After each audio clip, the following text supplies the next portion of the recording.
doon sa nagrarally kanina doon sa Senate. Pero syempre pag-usapan natin ito. Bakit nga ba mga kababayan na yung plano ng mga Duterte, plano ni Kaufman na itong si Duterte ay hindi na daw po, nagkaroon daw po siya ng kumbaga may mga bagay na siya nang hindi natatandaan. 'Di ba? Kaya yun ang kanilang ginagamit ngayon na hindi na raw siya makatayo sa korte. Sabi nga nila, hindi na raw siya kayang humarap. Sabi ko, but kung hindi kayang humarap, patalikurin. Patalikurin na lang. 'Di ba? Subalit natapot mga kababayan, ito po. Etong plano ng mga Duterte na gamitin ang sakit ni Digong na siya daw po ay may sakit na ng pagkalimot at hindi niya naaalala ang mga bagay-bagay, ang mga pangalan ng mga tao na booking. Na yun ay pagkakamali, na yun ay isang pandurugas, na yun ay isang panloloko lamang. Bakit GP? Na yun ay isang panloloko lamang. Mga kababayan, sabi ko nga po, hindi nila briniping si Kitty. Hindi nila briniping si Kitty.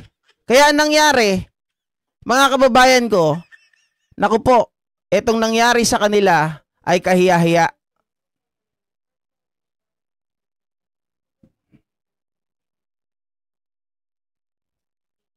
Ayan.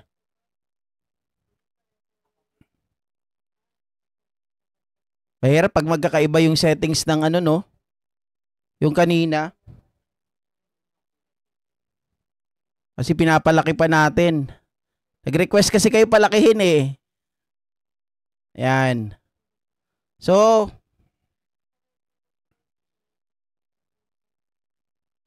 sabi nung iba, parang wala kang kabuhay-buhay ngayon na. Hindi naman, wala lang talaga mga kababayan. Hindi yung walang kabuhay-buhay. Ayan. Kung titingnan ninyo dito, mga kababayan, mga ka-GPnatics, ay sinasabi rito na si Rodrigo Roa Duterte is not fit to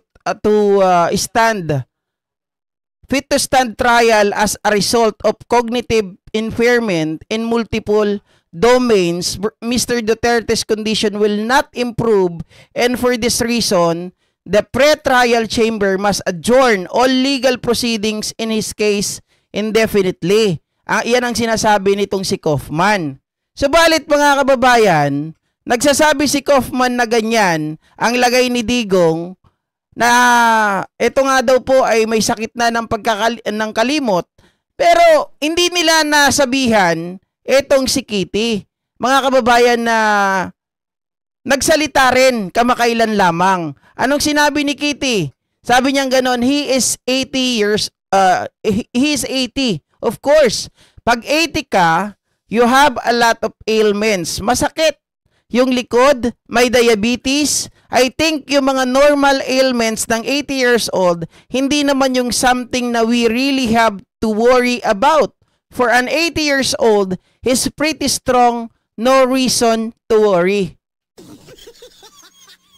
Diba? Wala kasing kabuhay-buhay yung mga nagrarally. O mga kababayan, ito yung sinasabi ni Kitty. At isa pa, meron pa siya dyan. Maraming mga quote card na nakuha sa kanya. Sabi niya pa, itong si Kitty dito, ay magkaiba mga kababayan. Magkaiba yung inilalarawang kalagayan ni Digong, ni dating Pangulong Rodrigo Duterte ng kanyang kampo at ng pamilya. Sa dokumentong inihain ng defense team ni Duterte sa ICC noong September 11, ginit nilang hindi na kayang lumahok ni Duterte sa paglilitis dahil sa matinding cognitive impairment na hindi na umano gagaling. Hiling nila, huwag nang ituloy ang proceedings laban sa kanya. Dako po. Ngunit 2 araw bago nito, sinabi naman ng anak niyang si Veronica Kitty Duterte na normal ang mga iniindang sakit ng dating Pangulo para sa isang 80 years old. Mga kababayan, sunog. Diba? Sunog. Yung kanyang mga paliwanag, yung kanilang mga style na bulok. Booking. Mga kababayan, sabi pa ni Ashley Garbin, ang galing ng drama ni Digonyo at ni Kaufman. Kaya pala kunwari, hindi pinapapasok ang mga Duterte siblings sa detention facility, may bad story na pala or may bad story na plano pala sila na ginagawa. Ang problema, hindi na briefing si Kitty ni Attorney Kaufman. Hindi nila nabigyan ng warning kaya nabuko na tuloy ang script nila. Oh. Mga kababayan. At saka, unang-una, isipin po natin si Kaufman, abogado. Tama yung sinasabi dito ni Paulo Marco Aguilar. Kaufman, hindi lang pala abogado, doktor pala siya ng dating Pangulo. Mga kababayan, ang pwedeng magbigay lamang ng statement na si Digong ay may sakit po ng pagkalimot na hindi niya naaalala ang mga bagay-bagay, dapat doktor, hindi si Kaufman. Diba? Bakit si Kaufman nagpapasya? Bakit siya nagsasabi noon? Hindi naman siya doktor. Mga kababayan, di ba dapat ang magsasabi nito with the documentation? At merong sa mga doktor dyan, mga kababayan, si Ma'am Ilocanang Kana. Oh, Ma'am Ilocanang Kana, ano ang dapat ilabas dito para sabihin talaga na may sakit si Digong? Di ba? Dapat may medical records. Oh, kung wala may pakitang medical records, anong tawag doon? Dr. Kwak-Kwak. Di ba? Palusot lang nila yon. Isipin mo mga kababayan kinakausap niya pa ang Pangulo. Gusto niya palang kausapin ang Pangulo na, Mr. President, payagan mo naman na makauwi na si Digong sa Pilipinas. Oh, exactly, Ma'am Eva Hernandez.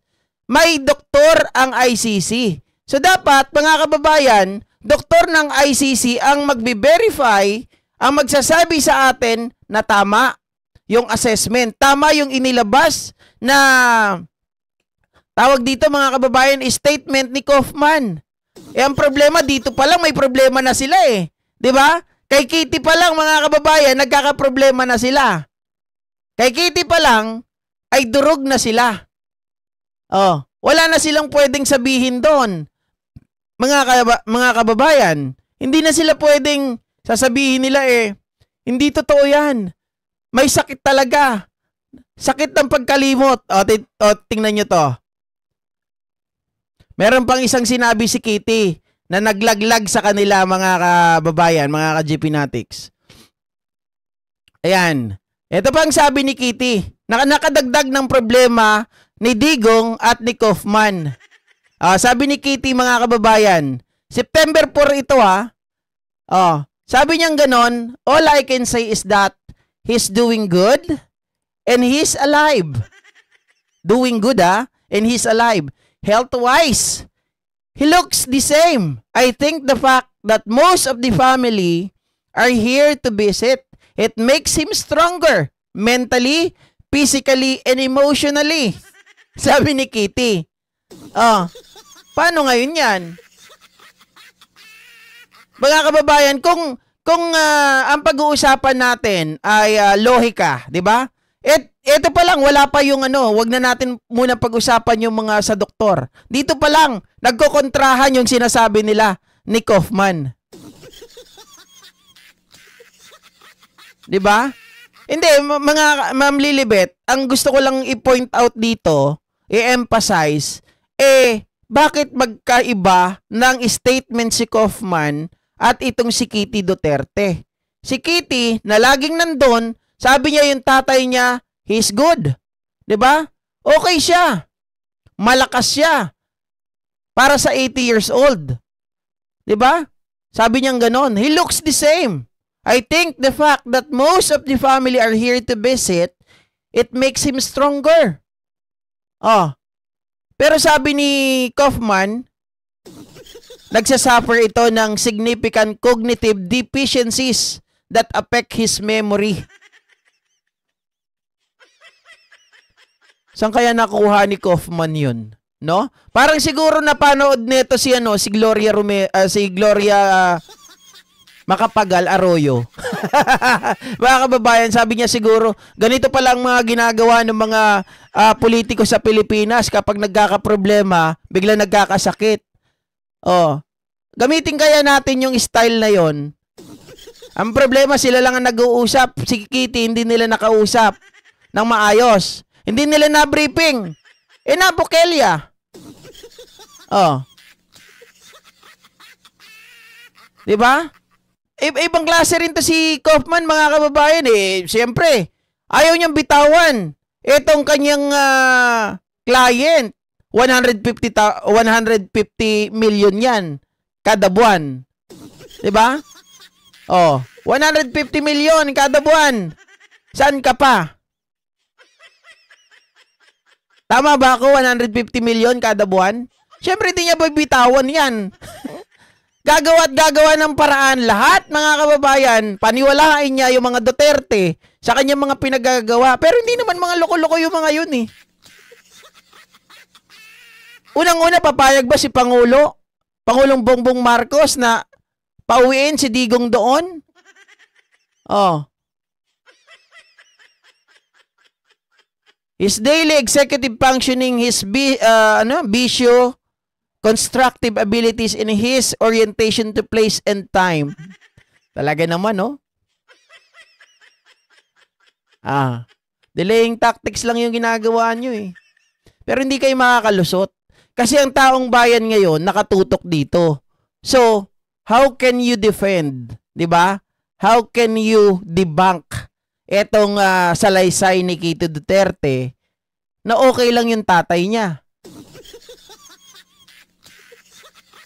Mga kababayan, unang-una, sino ang makakapansin na okay lang yung tatay niya? Siyempre yung anak. 'Di ba? Yung anak, mare-recognize niya kaagad kung may problema sa tatay niya. Kasi yung anak, pag hindi nakilala yon, ay may problema talaga. 'Di ba, Jay Lopez, yung tatay niya? Sabi ni Kitty, okay naman siya. He is strong. 'Di ba? Kahit na 80 years old na siya. Oh, wala. Talo si Kaufman. Kung ako sa inyo, si Baking nyo na yan. 'Di ba? Pinipirahan lang kayo niya ni Kaufman. Hindi na makakalabas si Digong. Kahit anong gawin ninyo. Okay? So, ayan mga kababayan ha. Ito naman ang pag-usapan natin. Pag-usapan naman natin itong si